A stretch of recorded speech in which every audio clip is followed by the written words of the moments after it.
And we are now live. There it is, with a special guest this time. We're trying to switch it up a little bit, you know? Got the Vanessa, the number one Vanessa. Now we just got to wait for her to join our live so she could be a part of it. How do I do that? Are you on the live? Yeah. Invite. Oh, wait. What? I'm on the wrong profile. Oh, dude. Wrong profile. Guys, you got to stick around for a second. I know you guys just joined. We got 100 people in here. Let's stick around for a second while I get this guest in. Check this out. We got a special guest. Ink by Panda, my guy. What's up? Here it is. View request. Go live. Wait for it. Wait for it. Just I'm wait for it. nervous. Fucking wait for it. What's taking so long? Is it joining? Yeah. Oh my god. There she is. Wow. Turn your volume down on the thing. Okay.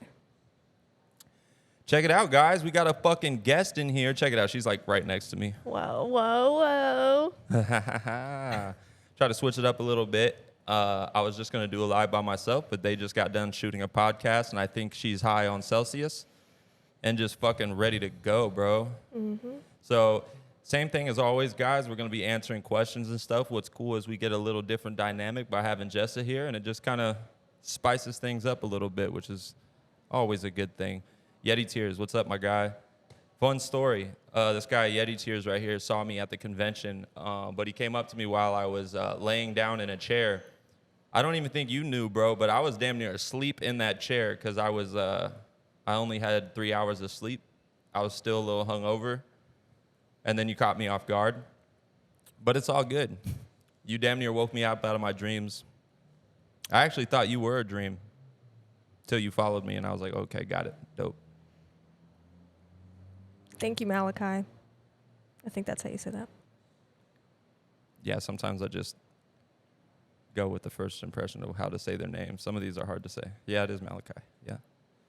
Yes. Dude, the Celsius has me shaking. San Diego. That's right. It's echoing.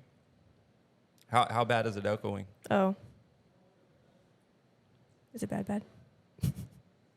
It's probably because she's next to me with her phone, and she's picking up audio from me, and I'm picking up audio from her. If it's really bad, let us know.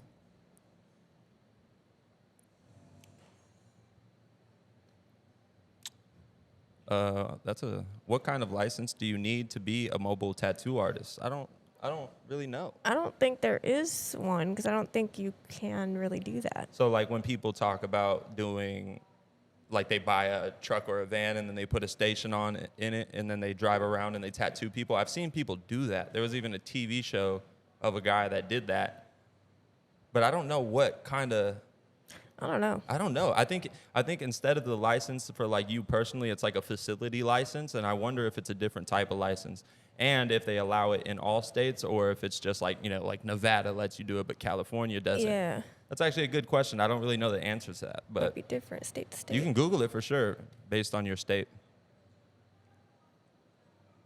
Houston in the building. Drop some questions, guys. We're both here to answer your questions. I am ready for it. Ginge Inc. I don't know if that's how you say it. What are your preferred needle brands? What's your favorite needle brands, babe? Quadrant and Cheyenne. Yeah, because she uses quadrants, but she mostly uses Cheyenne liners, if I'm not mistaken. Yeah. I just use Cheyenne liners. Everything else, Quadrant. Yeah, I think she got used to the Cheyenne needle and the thick cartridge that it has and stuff like that, but I got used to quadrants for the exact opposite reason, because like I like it thinner. I like the cartridge frame around it to be thinner. But you're used to what you're used to and stuff. But I use all Quadrant needles. Shout out to Quadrant. I'm part of the Wolf Pack, so that's the fam. Yeah. But yeah, Quadrant and Cheyenne. I'm not really picky on it though. No, it's a good I can thing not just to be use picky. whatever. Yeah. But no one sponsors her yet as a needle company, so that's the only thing that'll change whether she's going to strictly use something or not. But if not, you know, she's pretty good at just using whatever, so am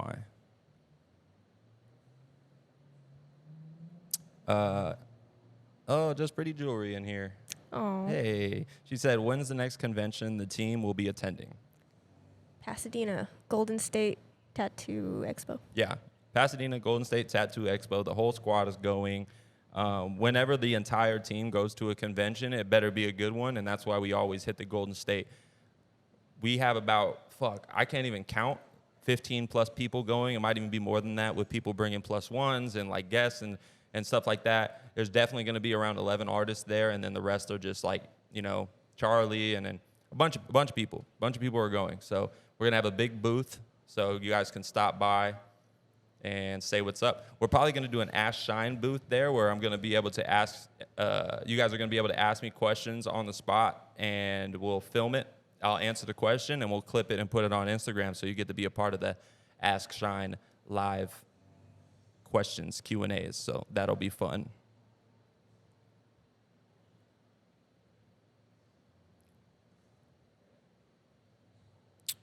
Ginge asked again, another question said, what kind of projects are you both looking forward to doing?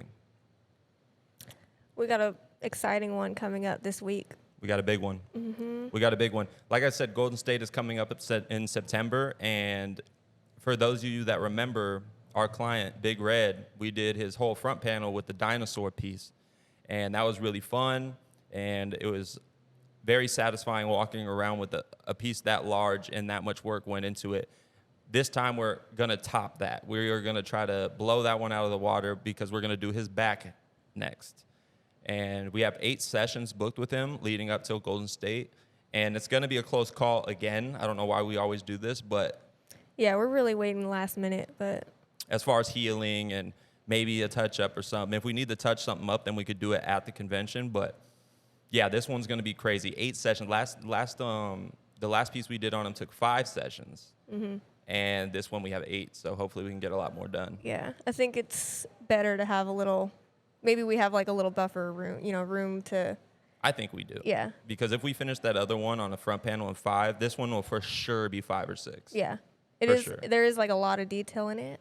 It's more detailed, but That's why I say like 5 or 6, Yeah, because like yeah. that last session we did on the 5th session was 15 hours going till 3:30. But if we had extra days, we wouldn't necessarily have to do that. So even if we can get it done in 5 or 6, it might even help us out just to be able to not have to do 15-hour days every day. yeah. And we could do, a 10-hour day each day consistently. Just and a be light fine. 10. Just a light 10. Light 10-hour A little layup, nothing crazy.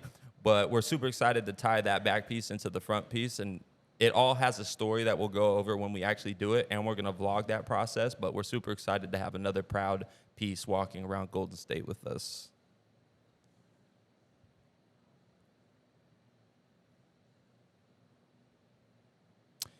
All right, looking for some more questions. There's some in here. I'm trying to pick some good ones. Oh, here's one. Real Roland asked, thoughts on people getting cultural tattoos but isn't a part of that culture? Example, Samoan tribal.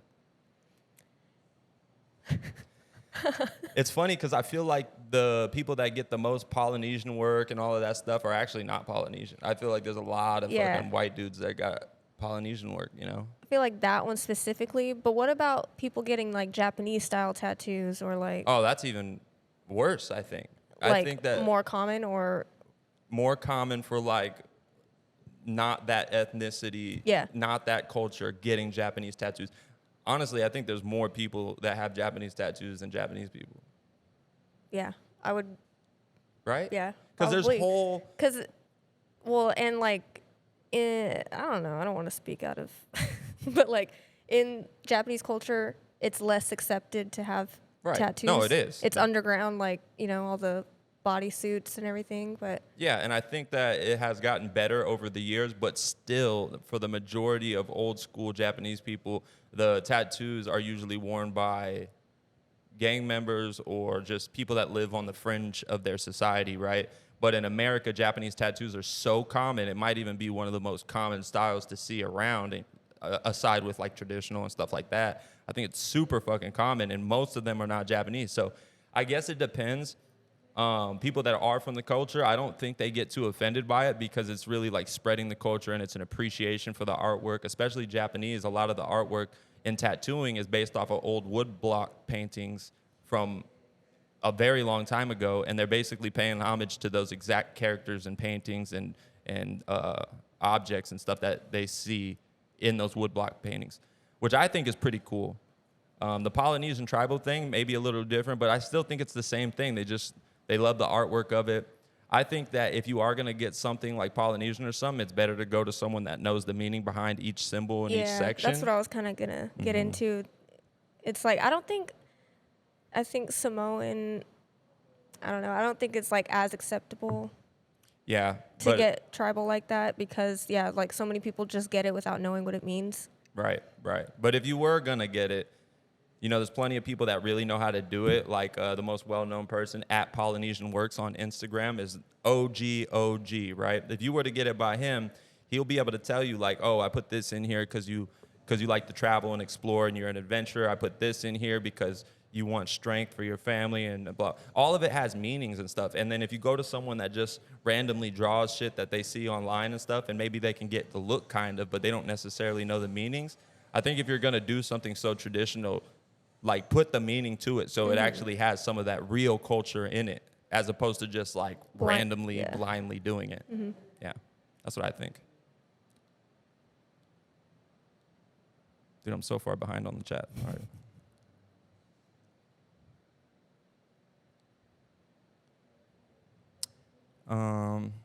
Do you both swap between machines for your shading and lining, and is this something you'd always do and recommend? I said that horribly. Do you both swap between machines for your shading and lining, and is this something you'd always do and recommend?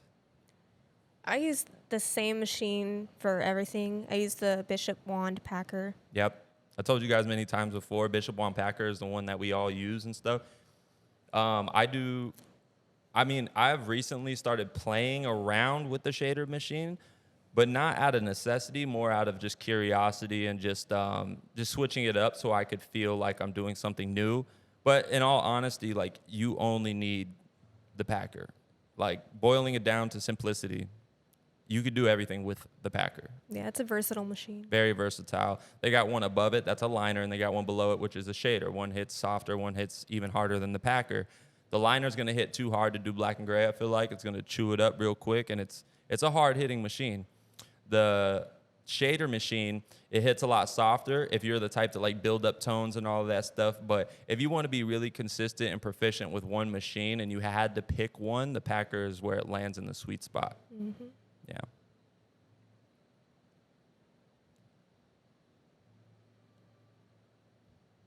Ba-da-ba-ba-ba. I'm loving it. All right, let's see. Give us some juicy ones. Juicy. Juicy. I'm hungry. Moist ones. I'm hungry.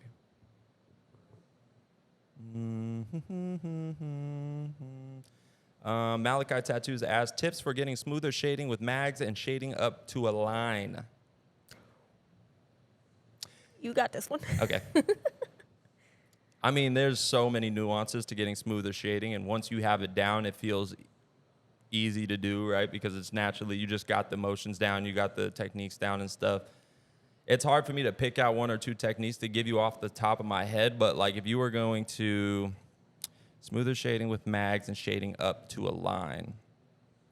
What do you mean by shading up to a line? I think shading off of a line, or what comes to mind is like avoiding holidays.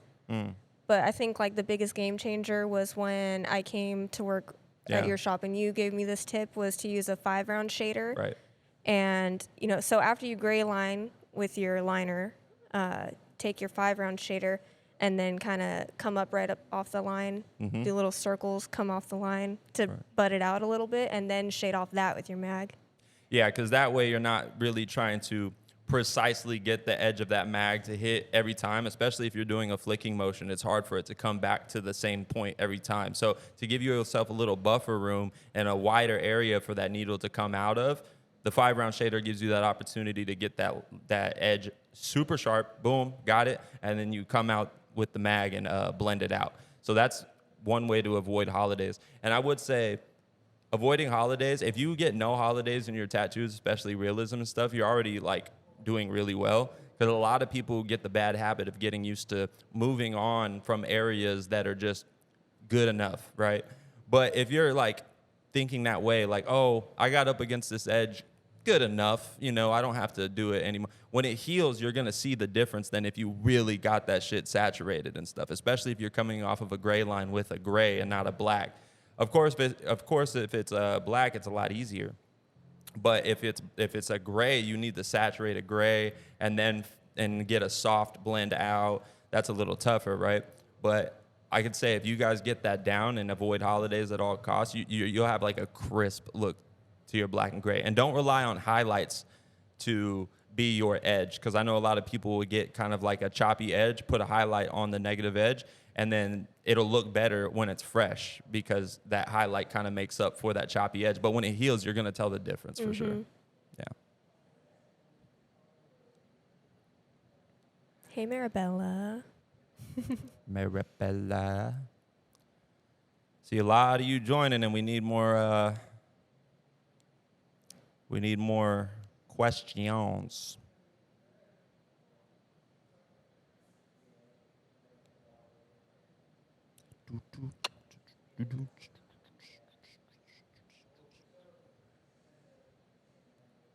You got any over there? I see a couple. I'm just trying to pick some good ones. Yeah. Sorry about the echo, though. Yeah, is it still bad? Couldn't be that bad. I don't know. It's because we're right next to each other. The universe doesn't want us next to each other. Ridiculous. Lower your radio, kill the echo. What radio? What are you talking about? Well, I think that's what I was talking about. I don't know. I don't know what just radio you're talking about. But how do you decide the value scale you're going to use for a tattoo? I didn't even see that one. That's crazy. So we set up the same caps every time. Basically, no matter what skin tone, right? But then depending on what skin tone you're doing, you would stick to fewer, right? Like if you were tattooing darker skin tones, you would stick more to like 3 caps mainly, right? You would have like your black, maybe your dark gray, middle tone, and maybe a light tone. Yeah. So you would shorten your value range the darker the skin, and then the lighter the skin tone, you could have a wider value range. There's people that set up 10 caps. There's people that set up 3 caps. We have approximately 5 grays set up every time, right? So every tattoo is that, and then depending on your reference, you could pick out how far of that value range you're going to use. You know, some of those faces that you're using could either be more simplified, and maybe the cheek shading only has 2 tones in it, or maybe it has fucking up to 3-4 tones in it, depending on how saturated over a lot of the faces, because some of them could have more gray in the face and less skin breaks, but it's more of like a heavy light source, so it's like concentrated in one area, and then the rest of the face is shaded with more values, or it's a more wide open negative face and it has like less tones in the face, right? Yeah.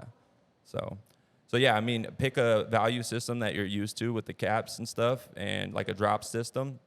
Stick to that, get used to it, and then later on you could adjust if you need to, but it's good to have a consistent value range that you use every time, so that if you go on and you do projects, and let's say you do a session, they come back for another session, you could, oh, okay, I see how that tone healed, I'm going to use that tone for this, blah, blah, blah, just so it's like consistent throughout the sleeve, instead of you just kind of like guessing as you're going and not knowing how it's going to heal. So how your tones heal is going to be huge. So once you get down what each of those tones is going to heal like, then you know which one to use while you're actually doing the tattoo.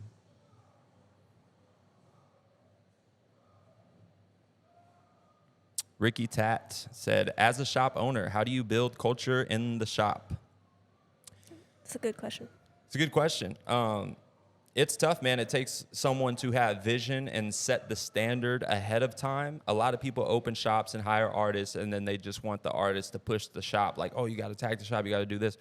But, like, you have to set an intention when you very first start the shop where you guys are all on the same page about what you want to accomplish, right? Like, look, this is the type of shop we are. This is how we treat our clients. This is what we want to be known for, and this is how we do this. This is how we do that. And the more clear and concise that you could get that from the beginning, the better you're gonna have like later on as the years go by. Because if you try to set it late, all the artists are gonna be way too comfortable, not really caring about certain shit. So then when you start to try to be like, hey guys, we need to get on vision, we need to do this, they're gonna be less apt to like listen. And I know a lot of shop owners have that trouble when they ask me how to do this, and they're already 5 years deep into their shop, and their artists are already so used to being more careless about stuff that when they go and approach them and try to buckle down on some of these things, they kind of go in one ear and out the other, right? So I'd say like you got to have a clear vision. You have to think about the details of your business, about how you want it to run. I've done videos about this before, but just like everything from how the client is intaked, where they're waiting at, how long they're waiting, do you offer them water, all of the small little details about while they're tattooing, are you just playing music, are you playing videos, are you playing movies and shows, are you, when do you take lunch? There's just so many tiny little things that add to the experience, and you need to think about what you want to do with that from the gate and then get your artists on board from the beginning, because it's going to be a lot harder to change the culture later on. Yeah, I agree. It's harder to switch up when you already have a shop full of artists, when they're all got their own ideas and everything. But if you're starting from the beginning, you can be a little more picky and selective with who you're bringing in, and hopefully they have the same vision that you have. Yeah, and if you set it from the beginning and they're like, the artists agree with it, then you're good, because they're like, yes, I want it to be like this. And then from there on out, it should always be easier to keep that up. It's almost like you would have to get rid of, you would have to have brand new artists if you wanted a new culture in your shop, especially if those artists are not going to take to the new culture you're trying to set. It would almost be easier just to start from zero, because the culture is so important that you got to set that early. But yeah, clear vision from the gate. That's how you set the culture. Shout out to Arizona.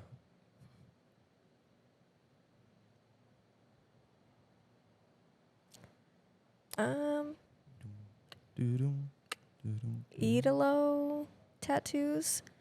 My girl wants to know how to transition from line work and feminine tattoo to black and gray. I think you just got to start trying to do those pieces, and if you have to build a clientele that wants black and gray realism, then start doing free work on friends or family that will let you like practice doing that style. Right. And then you can advertise it on your Instagram that, hey, I'm doing this type of work now, and then it just will bring you more clients like that. But I think getting a few like free ones out of the way first is going to help a lot. Yeah, for sure. And then it depends on how like experienced or not experienced you are, because if you're just starting black and gray for the first time, it's not just about showing off that you could do it. It's about actually learning how to do it, right? So I know what Jessa has Charlie doing when she's starting to do realism. Like, what are some of the elements or subjects that you have her doing to start doing realistic shading as opposed to just line work? I had her start on like a lot of butterflies, like doing realistic butterflies, because it kind of tests all your fundamentals with line work, solid black, and smooth shading, because you obviously like, to me, the steps for a butterfly would be to outline it in black for the most part, you know? Right. So you're getting your clean outline around all the little dots and the white, you know, all the shapes, and then filling in the solid black and then shading over certain parts of the wings. Yeah. So it's like a good test to do each step. Yeah, and even if the gray you're going to put in the butterfly is minimal and you're just going to fade out from the center, it's still a good practice on how to utilize open skin solid blacks in gray, which in the bigger picture of different pieces, it's the same thing. It's just in a different scale, basically, right? And you also had her do a rose, I believe. Yeah, roses were next for the same reasons, you know? Yeah, and like roses, I know to some people it sounds like, oh, a rose, that's so easy. But roses, when you're first getting in the black and gray, are actually hard. They are. They're hard. I struggled with roses for a long time. Me too. I was doing like specials just to get more practice too. Like I would do $80 palm-sized roses for like a whole month as like, you know, running a special like that so that I could get more and more practice. And then I practiced on myself too. I practiced on my leg until I could, I mean, you know, just get the reps in. because I don't think a lot of people understand, to get the proper contrast in a rose for it to pop like you want it to, you have to have your contrast and depth down. Plus, there's not always going to be perfect solid black shapes that help you contrast it, because sometimes, you know, a lot of the times the bulb of the rose is the darkest spot, like the inner part. So you have to get used to knowing these are going to be dark, but the outer petals have to be lighter, and you have to leave more skin. And then where do you put the gray? How smooth you get it, and then even more importantly, how well can you get that gray to come off the edge of the last petal? Because it's really hard to get a light gray super saturated up against the petal and then fade it out where you need it to, so that edge holds up over time. And that's why a lot of people get blurry roses, because they're not good at saturating a clean edge with a gray coming up off it. They just think it's good enough if they just kind of flick some gray off of the edge and then let it heal. But that's how you get blurry roses, and you're really going to let those roses pop if you learn how to get edges and really clean lines and edges with just the gray, not black, or without a line either, like just a gray line, you know? Edges are like the most important. Super important. Because when I was first starting, I thought that I could do a rose with just my mag, and I would do them like that all the time, and I was trying to get it this certain look, and it wasn't working. Yeah. And then coming here, finally, I learned, okay, my edges aren't solid enough, so I got to work on that. And then now they come back healed, obviously, the way they're supposed to look. Yeah, and it's like, I understand, because the immediate thought that you have when you think of black and gray realism, you think, you know, like a blurry picture that has like this photorealistic look to it. So you're like, oh, roses are supposed to be blurry. Like that's like the thought behind roses to a lot of people is, oh, they're supposed to kind of have that like blurry look. Like softness. Yeah, like to softness, it. right? Yeah. But I would argue that just takes away from the crisp contrast that you could have, especially when you're putting it around other stuff that is also clean. And then this is like kind of blurry. It's going to look like you were like lazy with the rose and then everything else was sharp. Yeah. So edges was a huge thing about changing the style of realism that we do, is edges. Yeah, and the tattoos are going to, they're softening over time naturally when the body, heals over and everything. Right. So you better like set yourself up at the beginning with like clean, solid edges so that over the years the tattoo stays how it's supposed to look. Yeah, exactly. I think a lot of people think if you have a clean edge that it's going to be less realistic, but I would beg to differ that it's like the perfect amount of realistic, because it's going to heal the way it needs to. And when it heals, if you're coming off of it with a light gray, technically it will look soft. It's just not blurry. Mm-hmm. That's the thing. It'll look soft, but not blurry. It'll look sharp, soft. So that's how we kind of think about edges and stuff like that. That's important. So yeah, butterflies and roses to start off with, because I know we got a little off on a little tangent. Yeah. My bad. And practice on fake skins if you have to. I don't know what level you're at already. If you have friends that'll let you practice on them, do that. And then slowly build your way up to adding stuff to it. Now you're doing a rose with some leaves on it. Now you're doing a rose with a leaf and a butterfly's on top of the rose. And then you slowly graduate into doing full pieces, and then you can start getting into designing and stuff like that.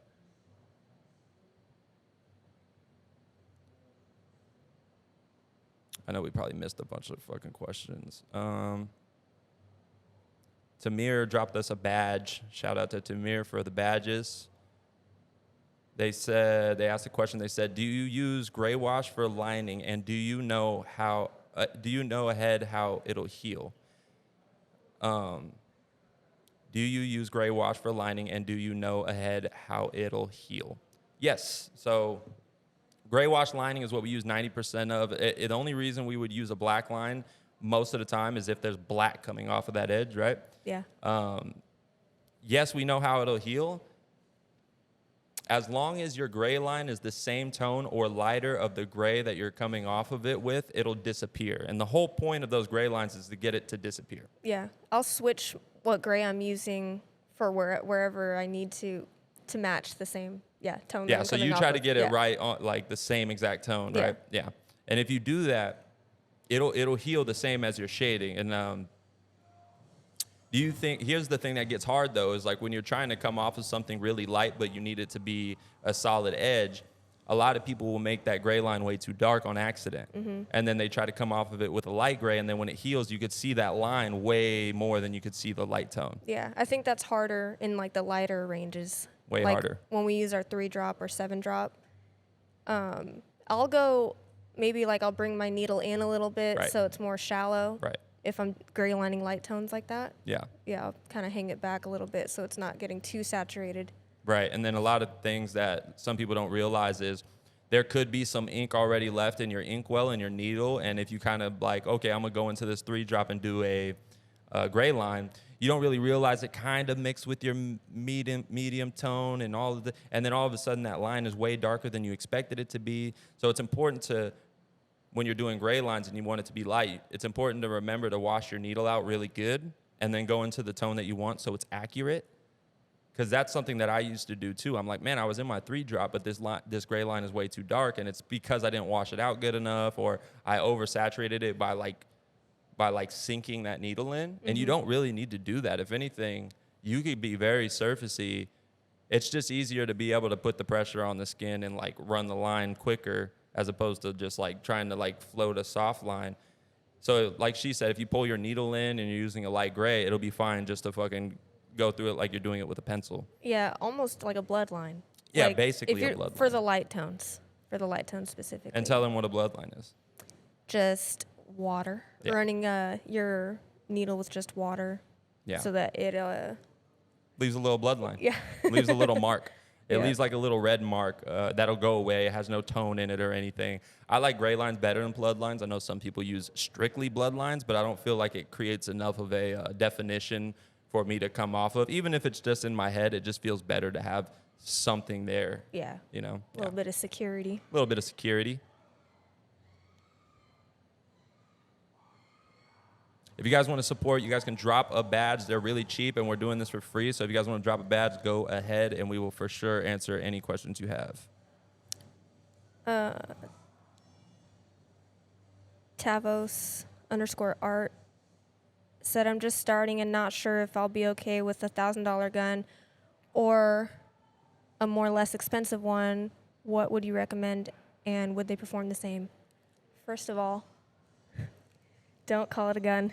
It's a machine, not a gun. Guns kill people. Machines just hurt people. That's all. But I think it's worth investing in the better one. Yeah. I mean, if not for anything, just for you to be confident that your machine isn't getting in the way of your capabilities of applying. Because if something is kind of going wrong in your technique or whatever, you could kind of play around with the idea that, oh, maybe it's my machine because I bought this one off of eBay. But if you get one that is a quality machine, you have no excuses. It's all going to be up to you and your technique. Mm-hmm. Yeah. Yeah. And that's why I tell people always try to get something that is reputable and something that is well known. And that way, you know, there's so many options, but as long as you're getting them from one of those places like Bishop, FK, Iron, Cheyenne, and stuff, you have no excuse. There's people all around the world that do great tattoos with those machines. And if that's true, then the things that you need to change are to your personal technique and how you're approaching it. So, yeah, I would invest in the better machine. I can't really think of any cheaper ones off the top of my head that would be good. I really don't know. You know, the Dragonfly used to be a very popular one, but I don't even know what that I don't even know what that is. You don't know what the Dragonfly is? No. Just get a Cheyenne or a Bishop and you'll be fine. Yeah. Yeah. Shit, get a credit card, buy the machine, learn how to tattoo, pay off the credit card when you start tattooing. If I was broke, that's what I would do. Mm-hmm.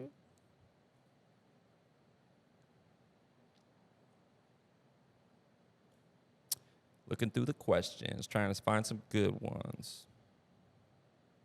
Okay. Angel Tats asked, any tips on backstroke and pendulum shading? That's so hard to Well, explain without showing. Exactly. It's hard to explain without giving an example. However, I would say that we use all of those techniques just in any given situation. When we need to change up the technique, that's when we'll use it. We use back shading, we use the pendulum, we use circles, we use mag drag, we use all of that stuff. I use right? it all. Yeah. Like cross hatching, like everything. Yeah, and it's all depending on, and you'd be surprised at how quick we'll switch the technique up just based on the area that we're in and what we have to accomplish.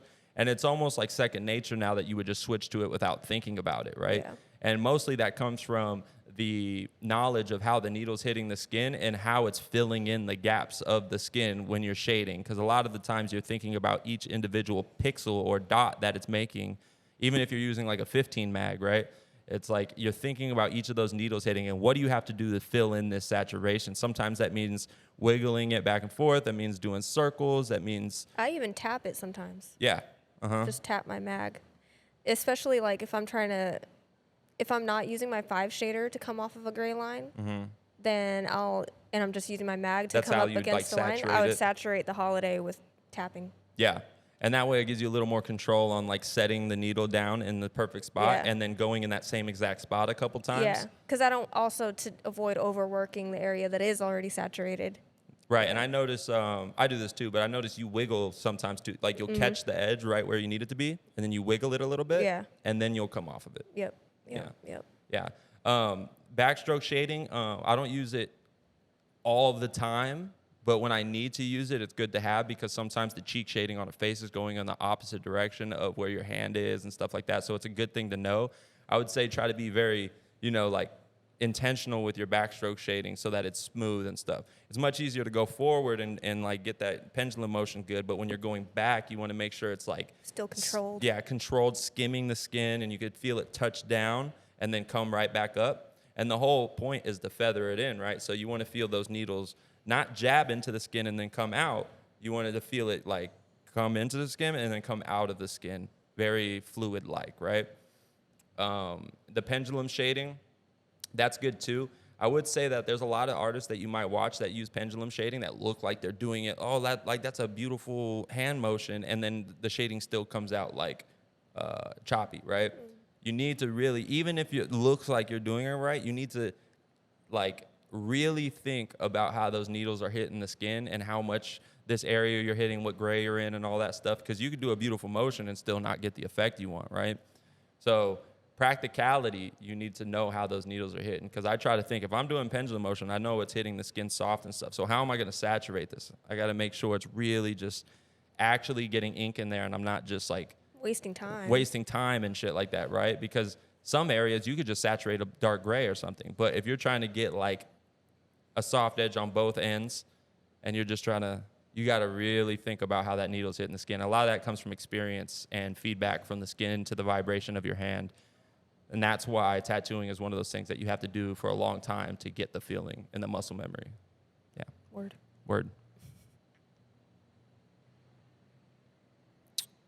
White girls are so friendly, it's cute. She's actually Puerto Rican.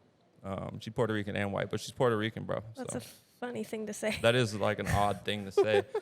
It's kind of generalizing all white people into fucking one category, but I mean, I'm sure you're cute too, Vinny. Whoever the fuck you are, Vinny. Moving on. Shea Fitness. What's up, my guy? You're always in here. Moving on.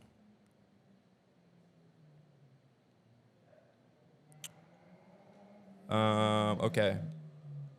Izzy Juarez asked, how long were you tattooing till you decided you were good enough to try to get into a new shop? Well, for me, Where did you start at when you first started tattooing? I was working at a couple different shops, but I stayed at one for a few years. And once I felt like I wasn't able to learn more in that environment, I knew I needed to get into a new shop. Yeah. Around people that were at a higher level than me so that I could actually learn.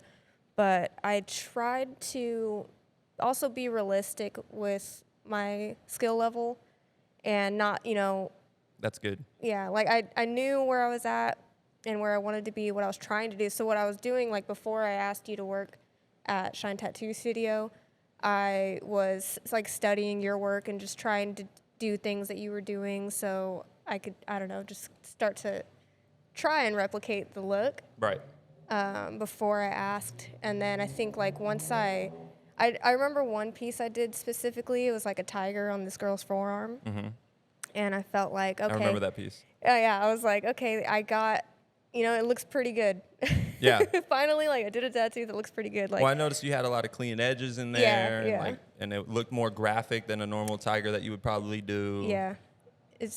Yeah. And what about if you were starting off like tattooing like out of your crib or something like that? And at what point, how do you get like a a job in a shop? Because I know that was tough for me. Like, at what point do I feel like I'm like ready to work professionally? Because once you're at a shop tattooing, you're technically a professional tattoo artist. But if you're just starting there, you're technically not a professional. You're learning still. Like paper professional. Yeah. But Yeah, that's the tough part, because I think that's why apprenticeships are so important, even not necessarily like the really old school shitty way of doing it, but apprenticeships in general give you an opportunity to work in a shop before you're a tattoo artist, so that you have some kind of experience being in a shop. And then when you do tattoo, you're either already in a shop. Like in my case, I did my apprenticeship. I was tattooing out of my house a little bit before that. I went and did my apprenticeship and put my machines away, because in an apprenticeship, you don't start tattooing until they say you're ready to.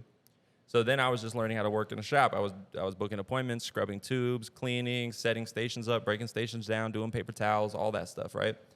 And then I stopped there, moved back to Sacramento, didn't have a shop to go back to. So then I was basically tattooing out of my crib again.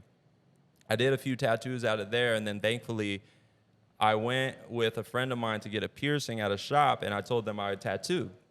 And what I had to do is I showed them all the tattoos I did. I showed all the drawings I've done, showed them that I know how to set up and break down cleanly, like the correct way. And then thankfully that got me into another shop. But ideally, you would be working in the shop that you did your apprenticeship at, you know? So, and yeah, if you hit a plateau in the shop that you're at and you're seeking more information and more knowledge and stuff, you need to get around people that are really good at what they do and try to get into that environment, because you can go really far, and that can make or break your career, whether you're going to be around those type of people or around people that just think they're good enough to do this as a job. Because that's a huge difference, guys. Like, there's people that are like, oh, you know, I'm not the best, but I'm better than a lot of scratchers, and that's good enough for me. And it's like, that sentiment leaves you too content with where you're at and doesn't allow you to grow and shit like that. And it's like, you need to not compare yourself to the best in your city. You need to compare yourself to the best in the world, so that you could set a higher standard for yourself. And I think from the gate, that's what I did. I was wondering why my stuff wasn't looking like some of the best in the world. I was looking up to like Josh Duffy. I was looking up to just a ton of like the top guys in black and gray. And if I was just comparing myself locally, you know, it wouldn't be that hard to get up to where like the best of them were, because there wasn't a lot of black and gray artists at that time in my city. But if you're comparing yourself to the best in the world, it'll leave you ambitious, and it'll set your intentions and goal and vision to be around people that are already doing that type of work, so you could soak it up better. Moving on, moving on. Do, do. Do, do, do, do.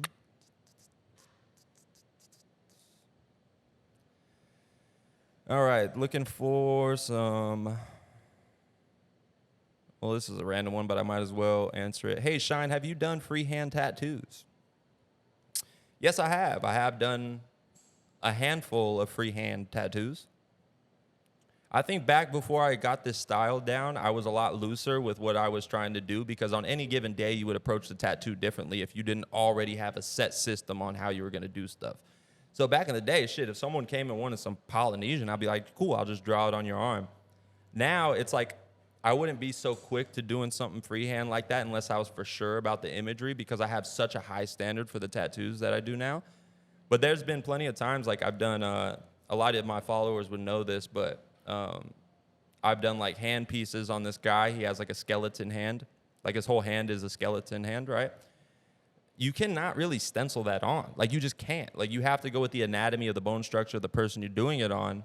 And I'm not saying that's like the hardest thing to freehand. I'm not saying that. I'm saying that you just have to freehand that. Yeah. Like Yeah. I used to freehand script all the time. Because once you get script down and you get the motion and the font down and stuff, it's almost better to freehand it so you can get it to fit the... It is, because all those like copy and paste shit online just doesn't look right. It doesn't flow with the body. You could tell it's a font that you didn't draw. You could 100% tell. Yeah. And when you draw the font, you're like, oh, that's a script font. Like that's a tattoo script font, like for real. And then I also did Homeboy's other hand with a mechanical hand, which was a lot more intricate than the skeleton hand. And it had a bunch of shit in it. But I was so inspired by that in the moment. I did a lot of studying about different ways I could do it. I was looking at other people's tattoos on how they did it and what they included.